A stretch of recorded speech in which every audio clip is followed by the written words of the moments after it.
Hey, this is Rick with Mike and Rick Outdoors, and I want to talk to you about checklists, outdoor checklists, camping, hiking, whatever you may be interested in. And I want to tell you about why you should do it and give you some ideas. But watch to the end, because I've got a real in-depth checklist that goes through everything from beginners to advanced to intermediates, to whether you're out boating or you're camping, hiking, whatever it might be. And that's from KUHL, and it's KUHL. I'll put it up here on the screen, and then it'll be in the description below. They have an exhaustive list, and it's great because they cover everything and different outdoor adventures. So take a look at that at the end, and I'll tell you a little bit more about it. But what I really want to talk to you about today was I have this checklist that I've created over the years, and really there's two different checklists because I just go backpacking and camping. So depending on that, I mean, they're completely different activities. You might do some backpacking when you go out camping, and then that would even be like a combination of a checklist, and you'll see it on the screen right here. But I have a spreadsheet. And you know, if you want a spreadsheet or you want the PDF of it, I'll provide that for you. So leave a comment below, and if you want, I'll send it to you, because it's a matter of what I do is every time I go out on a significant adventure, I actually go through and I highlight things or cross things out that I don't need, or I'll put a check mark or something by the things that I've already got. And I usually don't put that check mark down or cross it out as being taken care of until it's in my vehicle.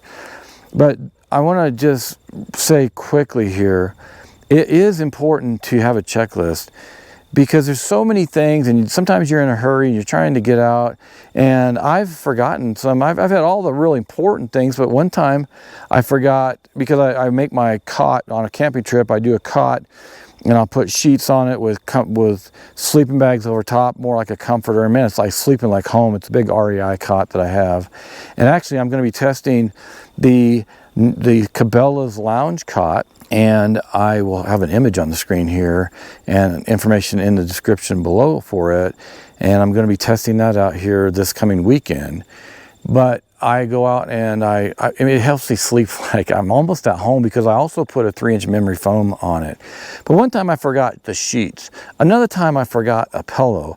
And yeah, those aren't going to kill you, but when you're out there sleeping and you don't have your pillow, and then I had to go take something and wrap clothes in it or something, and then I'm sleeping on something that's not so comfortable.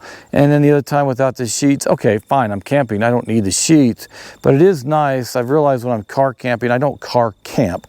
It's remote camping where my truck is right near me, so I can pack a lot of things, and it's nicer. Mike and I both have 4-season tents, and so there's other things we have to think about now too.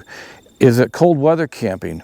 And do we need a stove? We have these camp stoves, and Cabela's and Bass Pro, they sent me a camp stove, a Camp Chef stove, and it's brand new, and I'll be testing it this weekend also. So you got to remember the firewood. You got to be able to light it. Are you going to cook on it? You know, those types of things are additional things you want to consider.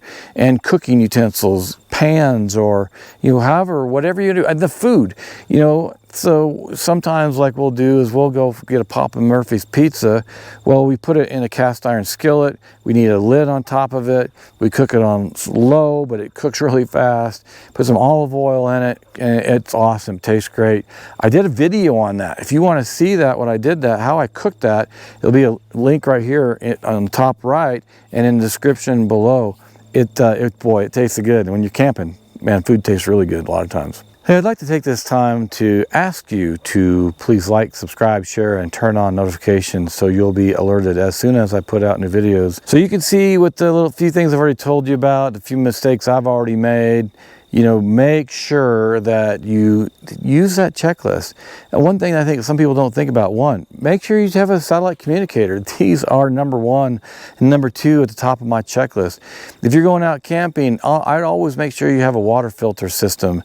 So there's really important things, there's less important things, but that checklist will really help you nail it down and help you to not forget something. You still might forget something, but I use that for, you know, maybe it's food, maybe it's cleaning cleaning, maybe it's a clothes for on the drive home, whatever it is, it really does help. Now I want to end up with a great checklist. I thought I had a great checklist, but I want to end up with this.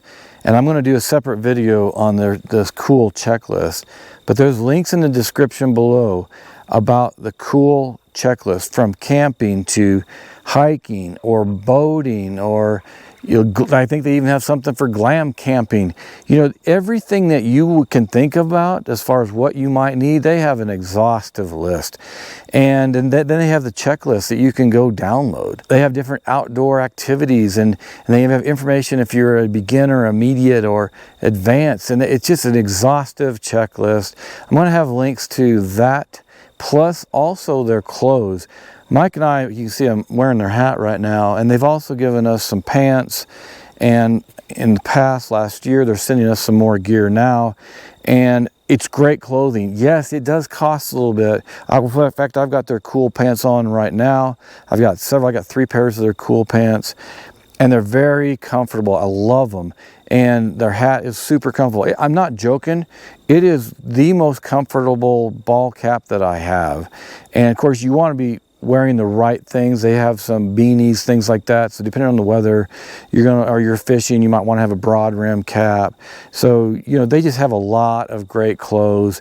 Again, I know it costs a little bit of money, but you're going to get what you pay for. And I'm telling you, KUHL has great clothing. I love it. So I'm not just saying it because they've given me clothes and my clothes. I'm saying it because, you know, they reached out to us and they saw our site and they offered to work with us, but I had already bought KUHL clothes before that. And so I typically will only go out and reach out to people and work with people that have great gear. For example, Kodiak Canvas tents. Incredible, best 4-season tents I've ever owned. Mike's got a stove ready one. I've got a Flexbow tent. Again, I mean, it's great gear in this checklist. And make sure when you're using that checklist, you don't forget your tent, right? But just really wanted to let you know about how awesome KUHL is and how important those checklists are. So check out KUHL's list, because it is exhaustive and it's very professionally done. If I haven't said it before, please like, subscribe, share, and turn on notifications so you'll be alerted as soon as Mike and I put out new videos. And we would love to communicate with you, talk with you, get advice from you. And if you've got any questions at all, leave a comment below. We're really quick to respond to you guys. Thanks for joining me and hanging with me to the end. And we'll see you back out here sometime soon in the next video.